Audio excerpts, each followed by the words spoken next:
largest sperm. Despite the fact that it is not required for any degree at IU South Bend, the marital relations and sexuality class consistently has a wait list. Some say it's because the class is only offered 2 times every spring semester, but never in the fall. Others say it's because Betty Mooney, who teaches the class, is honest, informative, and interesting. It does not kill the sperm, it immobilizes it. But if you ask Mooney herself, it's because college students are yearning for sex education. I suspect it's one of the more popular classes simply because students talk about what they're learning. They're happy to be learning what they're learning. And they're wanting to share it with their boyfriends and their girlfriends and their cousins and their mother. They're getting the straight goods. There's no way that they've been getting any decent kind of sexuality education elsewhere. Her class is basic. It gives an overview of human sexuality in general and includes how law and religion come into play. At 86 years old, Mooney makes a point to keep current on all things sexuality and tailors her class to reflect new research and information. Topics covered in the class include anatomy and physiology, conception and pregnancy, sexual development, sexual orientation, and more.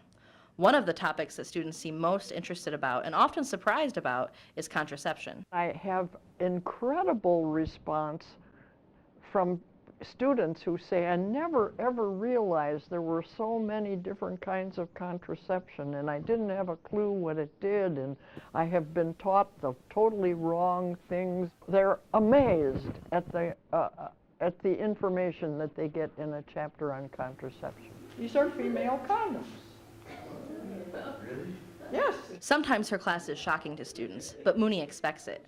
She knows that she's teaching to students who may have uninformed ideas or opinions about the various topics in class, but for her it's never a problem. I don't make fun of it. I don't tell jokes. I don't think people are silly. I think they need to know more about themselves and the world in which they live, and that's why I teach the way I do. Most of her lectures include information out of a textbook that she has chosen carefully because it is the most accurate and timely according to her standards. But she also talks a lot about personal experiences and often gives demonstrations in class. Her favorite part of teaching is teaching itself.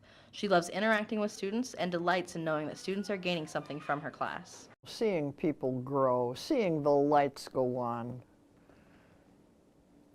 You know, I watch the students in my class. I see faces, and I can see the light go on in somebody who's been sitting there kind of, and then all of a sudden they go, oh yeah, and the light is going on. And isn't that why you do anything in your life, to have a success? And that is a success. The light went on. Mooney hopes that there is one lesson in class that every student comes away with at the end of every April. That they own themselves, self-ownership, that they are responsible for themselves. And you know, the ownership is the first piece. The corollary is that you are responsible for yourself and you need to know as much about yourself as possible. Here's a pink one. Here's another pink one. Her class is Sociology S164, and it is offered every spring, once in the morning and once in the afternoon. Make sure you sign up for it as soon as you can in order to avoid being waitlisted. I know you will.